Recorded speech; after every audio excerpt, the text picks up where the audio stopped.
So guys, जैसा कि हमने लैंड ऑफ मिरेकल्स के लास्ट एपिसोड में देखा कि डेव और माइक दोनों ही स्टोन ऑफ लाइफ को लेने के लिए ग्रीन सी में चले जाते हैं, जहां पर उन लोगों की मुलाकात होती है सैम के साथ में। साथ ही वहां पर पहुंचने के बाद डेव अपनी बुक ऑफ प्रोफेसी की मदद से एक छोटे से बच्चे की जान भी बचाता है। इसके बाद एक एल्डर उन दोनों को ही अपने साथ में ले जाते हैं, क्योंकि अब वो उन दोनों को ही इनर्शी में ले जा रहे थे, जहाँ पर उन लोगों को लाइफ ऑफ स्टोन के बारे में पता चलेगा। जिसके बाद फिर एक लड़का डेव और माइक को अपने साथ में ले जाकर एक पेड़ के पास में खड़ा हो जाता है, लेकिन तभी वो अचानक से ही उन दोनों के ऊपर हमला करना शुरू कर देता है। लेकिन इस बात से उन दोनों को ही समझ में नहीं आता कि आखिर इसने ऐसा क्यों किया, जिससे डेव तुरंत ही खुद को और माइक को उससे बचा लेता है। माइक डेव से कहता है कि जरूर तुमने इससे कुछ कहा होगा, तभी तो ये हमारे ऊपर हमला कर रहा है। जिसके पर तुरंत ही बाद यहाँ पर उन लोगों के ऊपर और भी कई सारे हमले किए जाते हैं, जिसको रोकने के लिए डेव तुरंत ही अपने चारों ओर एक एनर्जी शील्ड को बना लेता है। साथ ही वो यहाँ पर अपने कुछ मल्टीपल क्लोन्स को भी क्रिएट कर लेता है, ताकि वो उस लड़के का आसानी के साथ में सामना भी कर सके। और उसके वो सभी के सभी क्लोन उस लड़के के ऊपर हमला करने के लिए जा रहे थे,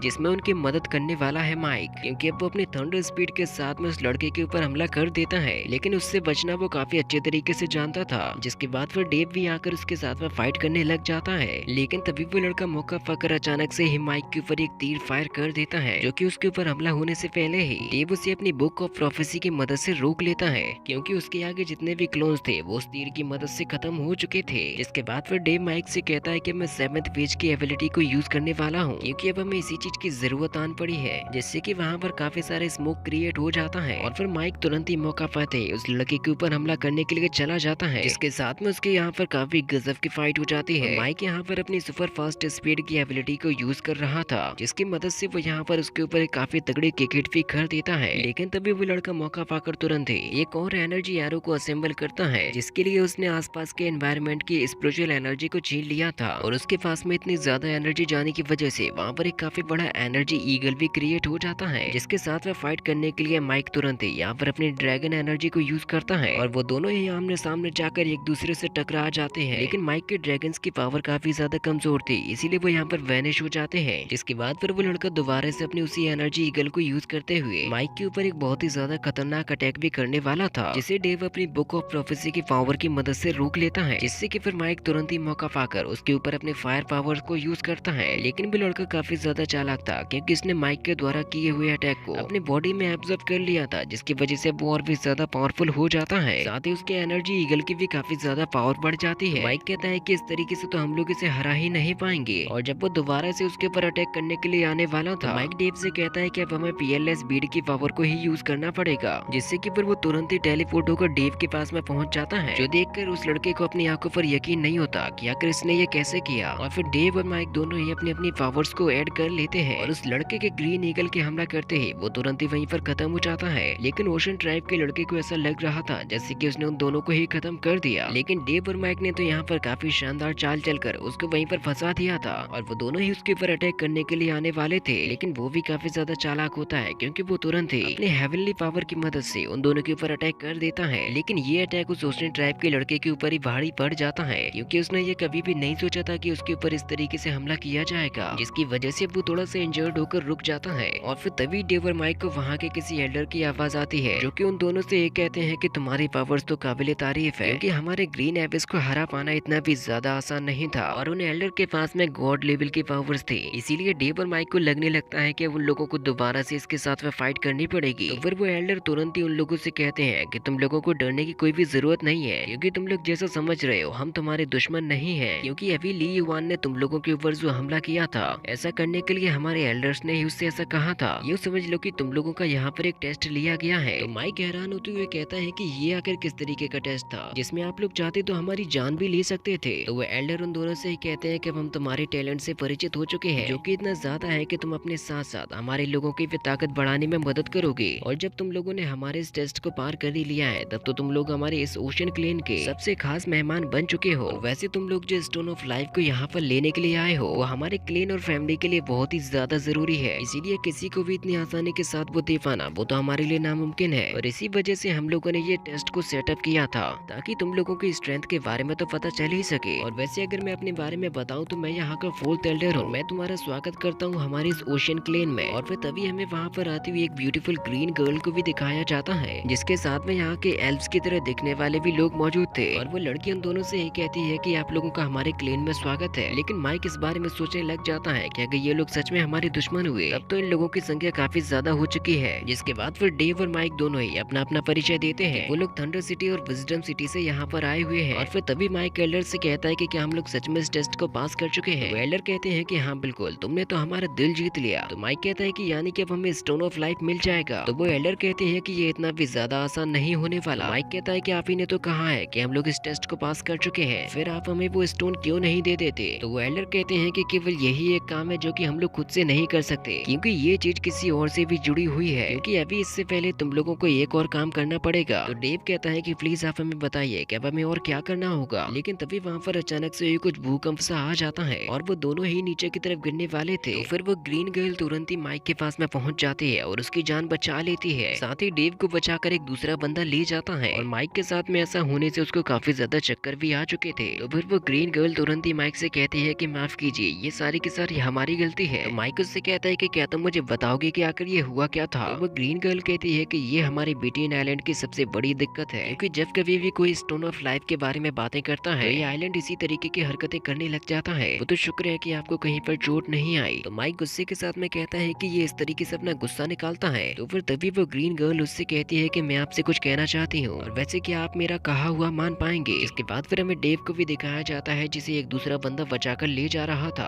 तो डेव तुरंत ही उससे कहता है कि थैंक यू जो आपने मेरी मदद की। तो वो बंदा डेव से कहता है कि इस तरीके के कारनामे तो यहाँ पर होते ही रहते हैं। और वैसे अगर मैं अपने बारे में बताऊं तो मेरा नाम है शूफैन और मैं बीटीएन आइलैंड का 16th नंबर का एल्डर हूँ। और फिर वो तुरंत ही डेव के पास में पहुंच जाता है, जिसे वो काफी अजीब तरीके से घूरने भी लग जाता है। इसके बाद फिर शूफैंग यहाँ पर अपनी ग्रीन एनर्जी की मदद से एक काफी बड़ी एनर्जी शील्ड को भी क्रिएट कर देता है। जिसके बाद फिर वो डेव से कहता है कि मैं आपसे कुछ कहना चाहता हूँ। और इसी के साथ में ये पार्ट यहीं पर खत्म हो जाता है। इसका नेक्स्ट पार्ट बहुत ही जल्द आया जाएगा, तो अब जल्दी से चैनल को सब्सक्राइब कर दीजिए।